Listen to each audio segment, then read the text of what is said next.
Do you consider yourself a gamer? Well, definitely. What does that term mean to you? I mean, it's gaming is a hobby, but for me, I started gaming when I was 4 years old. I built most of my friendships through gaming. In a sense, I had at least two relationships with gamer girls, one of which I married. Uh, it's just it's my main hobby, which means that becomes part of the culture, you know, as in I can discuss things about gaming with people that live on the other side of the planet and we understand each other. That's what it is. And it's not only with gaming, like it happens with music, it happens with comic books, with movies, like people get an understanding with each other even though they live completely different lives. And I think it's beautiful. That term gamer, is it gendered to you? No, actually, my life has been defined by a lot of gamer girls in my life. So, absolutely not. During the conversation of Gamergate, though, and I discovered it at the time, I have to admit the way video games have been marketed in America is a lot more gender than how it was marketed in Europe. In Europe, we were saying in commercials, there were girls playing video games, and the same commercials that aired in the United States, way less. I'm talking mostly late 80s, early 90s, like that period. Uh, Honestly, I don't even know if we still have commercials on TV for video games at this point. Like people watch Netflix now. They don't really watch cable. But yeah, there's something to be said there on how things were marketed. But again, it was mostly an American issue. On August 28th, 2014, obviously the Yep. first 10 Gamers Are Dead articles dropped, and then 9 more articles dropped in the coming days, declaring an end to the gamer identity. We've talked about this a little bit. Yep. Why do you think they wrote these articles and all at the same time? Well, I mean, again, we know that there was a mailing list, and I am not sure, and I definitely don't remember at this point, but I believe that all the articles were written by mostly people that were involved in that mailing list. Um, they they had a common chip on their shoulder about what was happening, and they decided to write very similar posts. And I think it was dumb. I I don't feel like there was too much reason to be offended as much as there was a reason to look at it and just go, wow, that's a dumb move. Why why would you shit on your own market? Because the truth is that if you're not catering to gamers, who are you catering to as a game journalist? Like, what is the alternative? And sure, it was a little bit of double speech, really, because they didn't mean gamers as a whole. It's just specific gamers that are embracing certain things, etc. Still dumb, in my opinion. As in, I don't feel like game journalism was doing so good that they could afford to alienate so many people. And I think that the medium was already dying, mostly to YouTube, and it continued to die to YouTube. It's not completely dead, but the only times I read articles about video games is when someone mentions the articles on video games. Like, I don't find myself browsing a lot of that. Sometimes I search for a game for information and I find an article, but I don't really, I don't know, open Kotaku every day to see what the articles are. I stumble on them mostly. Which also means that I would never stumble on an editorial like Gamers Are Dead, because my search are gamers dead?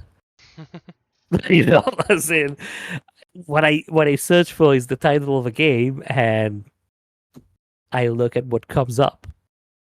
So yeah, I think it was just a dumb move, but was the signal of what was about to come with the whole Gamergate controversy, that like game journalism really got embattled against, to be honest, a subsection of gamers. Because let's face it, there's a whole bunch of gamers that were okay with the article and were okay with that examination. Like, people that were against Gamergate were not anti-gamers. They were gamers themselves for the most part. Like, let's not think now that one side represented gamers and the other side represented people that hate gamers.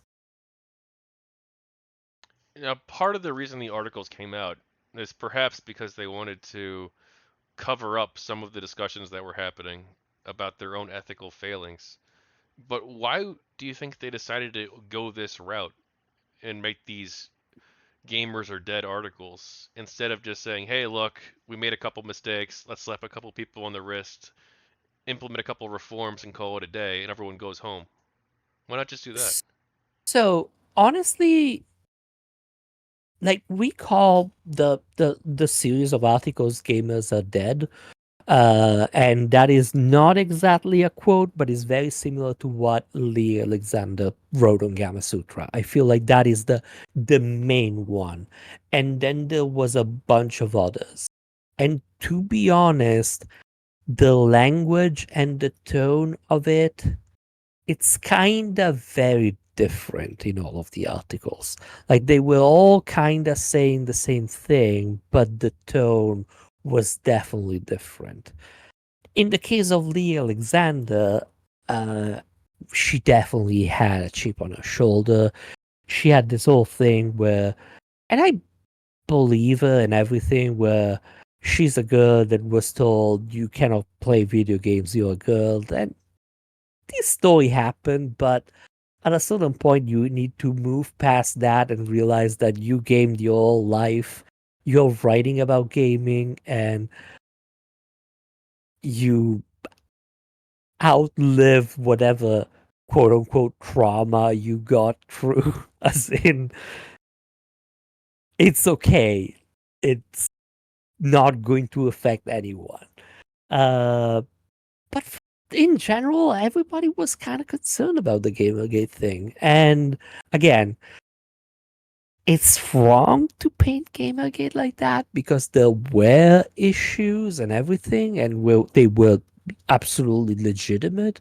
But there were also definitely assholes that were like doing their own thing for their own reasons and kind of poisoning the well. So I kind of get it, but I wish that they were a little bit more on point instead of going to paint with a giant brush everybody that was involved in the discussion. Was it to cover the wrongdoing?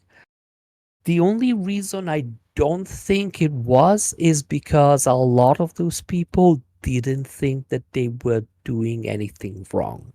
So they didn't think they had anything to cover in the first place. Well, you mentioned Leigh Alexander, though, guy. Let me pull up Yeah. my giant archive here.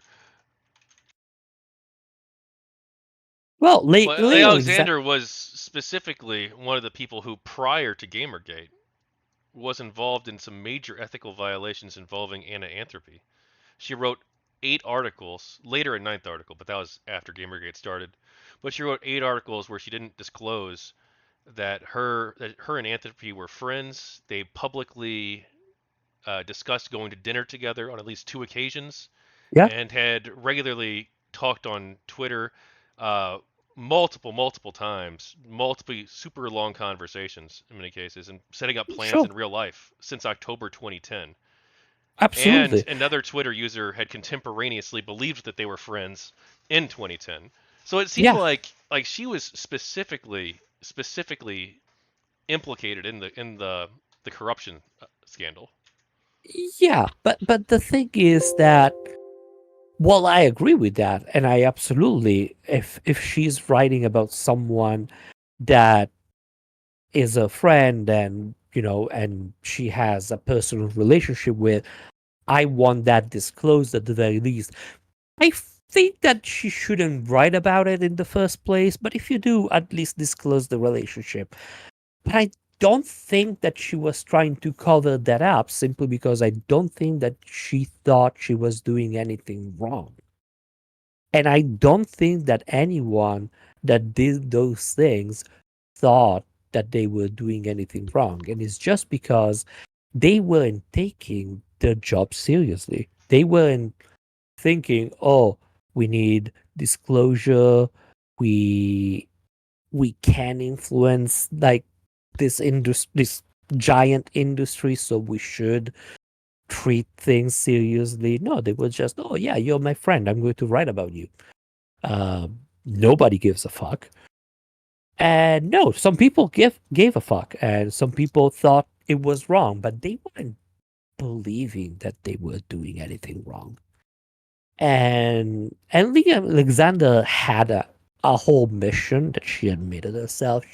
She wanted to change the culture in video game because she felt like it was misogynist and it wasn't liberal enough, whatever. And it might even be true, but even if it was, that's not the way to do it, and you are in no position to do it. Like, but she took it as a crusade, and that showed up in the things that she was writing and the things that she was talking about. She moved later to Boing Boing, right? I believe so, yes. And Boing Boing was a publication that had a specific leaning, and I was fine with that. As in, yeah, you want to do this with an ideological point of view, and you're kind of like embattled in this position where you want to change the culture and have more political discussions on what video games should do. You can do it, not on Gamma Sutra, like not in a publication that is mostly curating how the industry is going and what technology are they using and what where the market is going. That's not the right place to do it. I'm okay. I'm okay with people writing about whatever they want if they do it in the right way. If they do it without hiding what your position is, without hiding that you're talking about your friends and not as an affiliated third party. You can talk about whatever you want as long as everybody is in agreement that that's what you're doing.